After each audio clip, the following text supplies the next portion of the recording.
but she works with our special need young people. And she has a heart for our young people. She enjoys words. She enjoys lyrics. I want you to show her some love, a whole lot of love for Miss Diversity.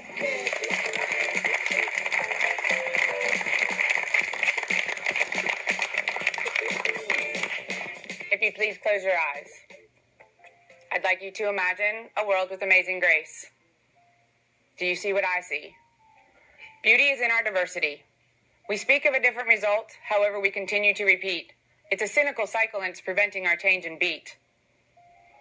We continue to recite the past by stating the who, what, where, when, and why, without ever exploring the how. Presently, it's like we're a broken record skipping to the same beat. Feels like we're standing still, stuck in time, pursuing a new rhythm without the same rhyme. I believe the change we seek is within the reflection we keep. Look in the mirror, what do you see? It's inside of me. It's inside of you. The change we seek is the reflection you see. We are the solution, but we're hidden behind a problem. Einstein defined insanity by saying it's doing the same thing over and over again, expecting a different result. Our insanity is repeating the past over and over again, expecting a different result. No longer respecting our elders, destroying our villages, removing discipline, relinquishing our power to make a change. Society should be charged with defying God's laws, a horrifying crime, but we all know it will not serve any time. Stereotypes motivate hate, a skin-deep kind of debate. It dictates who we love, how we love, and why we love. We are blessed with diversity, blessed with different tones, ethnicities, and philosophies. Heaven sent, but eventually twisted, bent by society's conformity, misconceptions, and inconsistent views of the past. Blood runs through our veins. Pain demands us all to feel. We all need a breath to breathe. From the beginning, we are born without hate, but it eventually develops in time to become a weed dressed like a flower. We adapt to popular demand, mass media encrypts our minds, only to be incarcerated by fear and mistaken identity. The jury has deliberated. Our fate is defeat, unless we learn to collaborate. We're simply staring in the eyes of extinction. Michael Jackson, he said it best. He knew about the man in the mirror. He simply said, if you want to make the world a better place, take a look at yourself and then make the change. I'm ready, are you? Because I do believe that we can break the chains of segregation, separation, isolation, and discrimination. I just don't know when. So open your eyes. Do you see? Can you imagine a world with amazing grace? Thank you.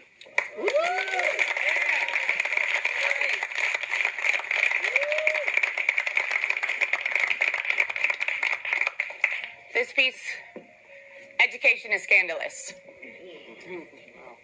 Educator, what have you done? Scandal is now attached to our name. Does anyone really know what it's like to be a teacher today? It goes a little something like this. Response to intervention, specialized instruction, differentiated instruction, lack communication. Wait, hold it. Could someone please repeat those directions? It's time for remediation, but before we do that, we must put in place some strategies, and then we must identify the correct accommodations and modifications. What? Students require a special curriculum with all the bells and whistles. Now will you tell me? Where's the innovation? Absence of motivation? Teachers are now being called lazy, considered to be tired. No freedom to reach. There's no freedom to reach our students. There's no freedom to reach. There's no freedom to teach. We must complete more paperwork. We must complete more paperwork. We must complete more paperwork. Our planning time is now scheduled meetings. Deadlines are given. Say that. It's so sad because we are now just calendar driven. Say that. We are now just calendar driven. The students need our one-on-one attention because we're creating lessons trying to engage, trying to entice and mold young minds. Is there a raise to our cost of living? Because we're going to do budget cuts and lose some FTE funding, and we'll just call it a furlough. Please don't say I have every summer off. It's a myth. There's plenty to do. Professional development, specialized trainings, and everything else we need to accomplish. You see, teachers mold young minds. We encourage success and accept all the rest. Zero tolerance for misconduct. This is not a job for the dishonest.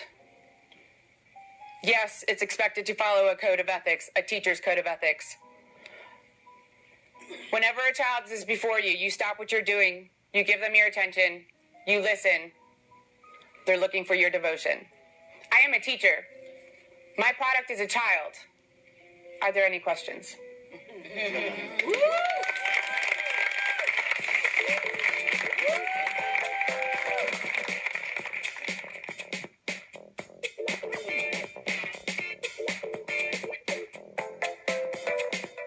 Man, that last poll was incredible. I mean, they're dropping some serious knowledge on education, Doc. They're giving us some serious knowledge. You're back with the It Factory, and I'm talking to Dr. Rav Simpson. Doc, give us a little history on your childhood growing up in education. What was childhood like in tell us about what your mom or your dad did about education and made it important. Well, you know, interestingly enough, and I was having this conversation with someone else yesterday, a colleague. You know, my dad worked at night, so of course